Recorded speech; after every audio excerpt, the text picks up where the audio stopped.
Describe the role of inheritance on object-oriented programming. Give different types of inheritance. तो देखो inheritance हमने bio में भी पढ़ा था, ठीक है। और inheritance सबसे सिंपल कॉन्सेप्ट है WPM का। इनहेरिटेंस बेसिकली वो होता है कि दो सेपरेट क्लासेस एक दूसरे की प्रॉपर्टीज़ को इनहेरिट करते हैं। The capability of a class to derive properties and characteristics from another class is called inheritance.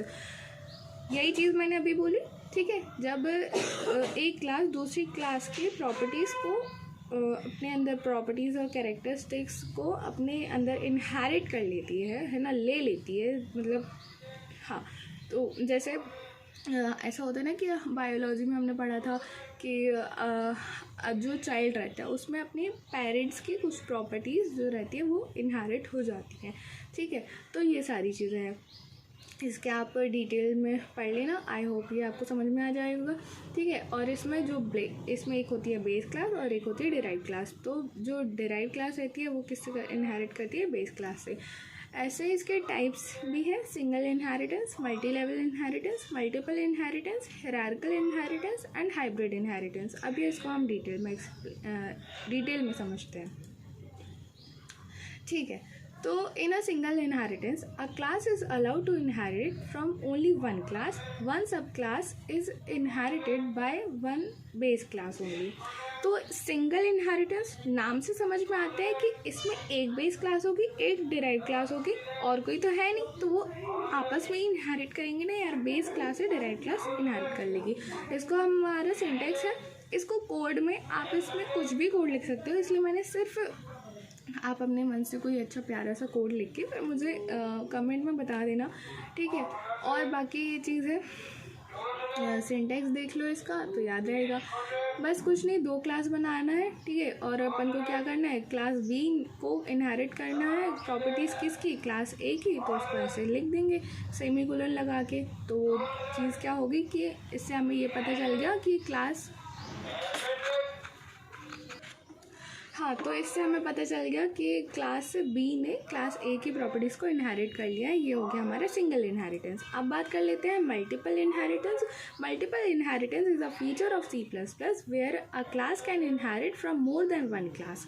मतलब एक जो क्लास है वो इनहेरिट कर सकती है मोर देन वन क्लास से, ठीक है। मतलब इसमें बेस क्लास दो होंगी और डिराइव क्लास सिर्फ एक ही होंगी। मतलब एक ही class more than one class से, इसमें दो लिए, आप और ले लेना, ठीक है। तो चीज़ हो जाएगी मल्टीपल इनहेरिटेंस, ठीक है। इसका सिंटेक्स ये देख लेना आप। देखो इसमें दो क्लास है, बी और सी, और क्लास ए ने क्या किया है, बी और सी की प्रॉपर्टीज़ को इनहेरिट किया है। तो इसको हम ऐसा कुछ भी नहीं है, सिंपल सेमीकोलन लगा के रिप्रेजेंट कर दिया और क्लास बी और क्लास सी के बीच में कॉमा लगा दिया। तो इससे पता चल गया कि क्लास ए जो है वो बी और सी दोनों की प्रॉपर्टीज़ को इनहेरिट किया है। तो ये हो गया हमारा मल्टीपल इनहेरिटेंस।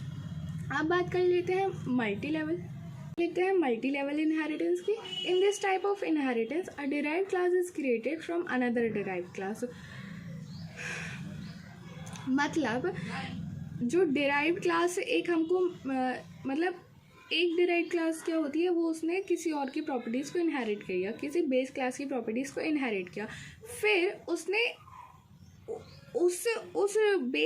उस डिराइव क्लास जिसने अभी इनहेरिट किया उसने भी उसकी प्रॉपर्टीज़ को भी किसी और ने इनहेरिट कर लिया। तो वो क्या हो गया, हमारा दूसरी इनडिराइव क्लास हो गई। तो इस केस में जब हमारे ये वाली केस में, ठीक है, सबसे पहले क्या हुआ कि हमारे पास में बेस क्लास थी क्लास सी, ठीक है। तो क्लास बी ने क्या किया, क्लास सी की प्रॉपर्टीज़ को इनहेरिट किया। फिर क्लास ए जो तीसरी क्लास आ गई तो उसने क्लास बी की प्रॉपर्टीज़ को भी इनहेरिट कर लिया। तो क्लास ए क्या हो गई यहाँ पे, डिराइव क्लास, और क्लास बी क्या बन गई, बेस क्लास, क्योंकि क्लास ए ने क्लास बी से इनहेरिट किया, ठीक है। तो अब क्लास ए को क्या होगा कि ना, क्लास ए के पास में क्लास सी की भी प्रॉपर्टीज़ आ जाएंगी और बी की तो आ ही जाएंगी। वो क्यों हुआ, क्योंकि क्लास बी ने पहले से ही क्लास सी की प्रॉपर्टीज़ को इनहेरिट कर लिया था। तो फिर क्लास ए के पास में क्लास बी की भी प्रॉपर्टीज़ आ गई और क्लास सी की भी प्रॉपर्टीज़ आ गई। तो भाई ए बड़ा चालाक निकला यार। और ये इसका सिंटेक्स है, ठीक है, आई होप ये समझ में आ रहा होगा। क्लास बी ने क्लास सी की प्रॉपर्टीज़ को इनहेरिट किया और फिर क्लास ए ने क्लास बी की प्रॉपर्टीज़ को इनहेरिट किया। कितना सिंपल सिंटैक्स है यार, है ना। ठीक है, अभी बात कर लेते हैं हायरार्किकल इनहेरिटेंस की। In this type of inheritance more than one sub class is inherited from a single base class. मतलब कि जो more than one sub class है वो इनहेरिट करती है single base class. Base class इसमें सिर्फ एक ही होगी और आपकी सब क्लास आप बनाते जो पूरा ट्री बना दो। ट्री हमने डेटा स्ट्रक्चर में पढ़ा था, ठीक है, तो वो चीज़ है। ठीक है, तो मैं पूजा करके आ गई हूँ, तो अभी ये लोग मेरे को डिस्टर्ब कर रहे हैं। अभी क्या हो गया, हमारे पास में क्लास जी जो है वो बेस क्लास है और इससे क्लास बी ने इनहेरिट किया, क्लास ई ने इनहेरिट किया।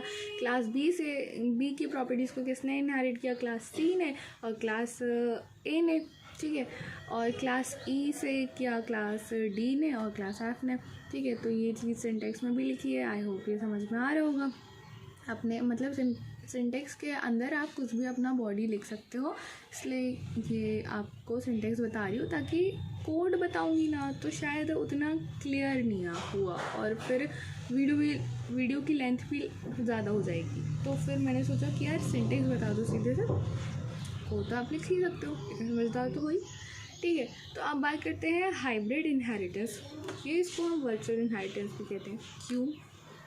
Hybrid inheritance is implemented by combining more than one class, one type of inheritance।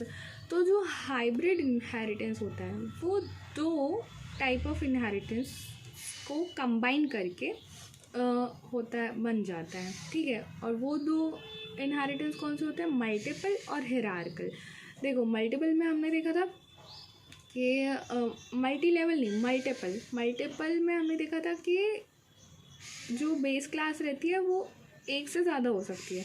और हायरार्किकल में ये रहता है कि आपका एक हायरार्की, ठीक है। आप अगर याद नहीं आ रहा है तो फिर वीडियो स्किप करके वीडियो बैक करके देख लेना, ठीक है। तो यहाँ पे ये चीज़ है और ये उतना इम्पोर्टेंट नहीं है, तो मैंने इसको ज़्यादा डिटेल में नहीं किया और फिर इसका सिंटैक्स भी बहुत कॉम्प्लेक्स हो जाता है, तो आपको समझ में नहीं आएगा। तो चलो चलते हैं अपनी नेक्स्ट वीडियो में।